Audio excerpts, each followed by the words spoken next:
Okay, go ahead. Good evening, everyone. My name is Liza Minnelli, and today I will be doing my informative speech on Williams syndrome. It is not uncommon in our day and age to know someone who suffers from some sort of disorder or disability.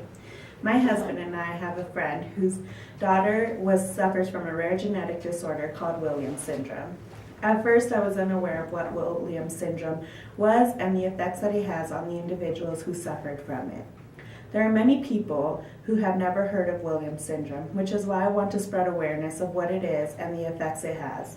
According to the National Health Institute website, Williams syndrome affects one in every 7 to 10,000 individuals. It is not as common as other disorders.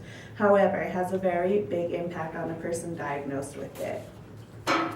The Genetic Science Learning Center of the University of Utah defined Williams syndrome as a rare genetic disorder that affects a child's growth, physical appearance, and cognitive development. It is extremely uncommon for Williams syndrome to be inherited since most people affected can't have children. Williams syndrome usually occurs during the formation of reproductive cells and is caused by the deletion of genetic material of chromosome 7. The deletion is caused by a break in the DNA molecule. The deletion is so small that it cannot be seen through a microscope. However, it has a very large impact on an individual's life. In the book, Understanding Williams Syndrome, Behavioral Patterns and Intervention, Eleanor Semmel and Sue R. Rosner describe children with Williams syndrome to have elfin features. The children have very distinctive facial features, which include a very broad forehead, full cheeks, a wide mouth, and shortness of stature. The effects of Williams syndrome go beyond the physical aspects. The average IQ of someone with the disorder is 60. They suffer from a lot of developmental delays that affect their speech and cognitive learning. They take a lot longer than your average child to learn how to walk, run, read, and write.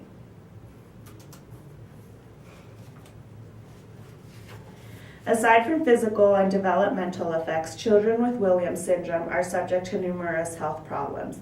The lack of elastin protein causes disorders of the circulatory system and the heart, including heart murmurs. These individuals are also prone to digestive and feeding difficulties.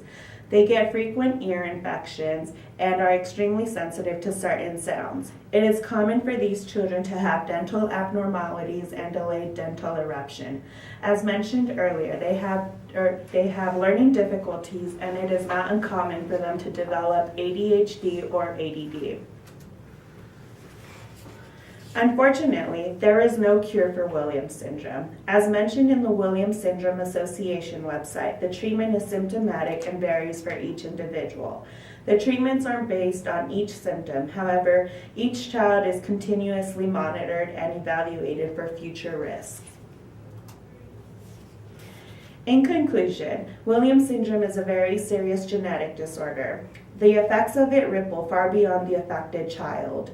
It is difficult for the parents to lead a normal life, and usually one of them has to be a stay-at-home parent in order to take the child to the many doctors and therapy appointments.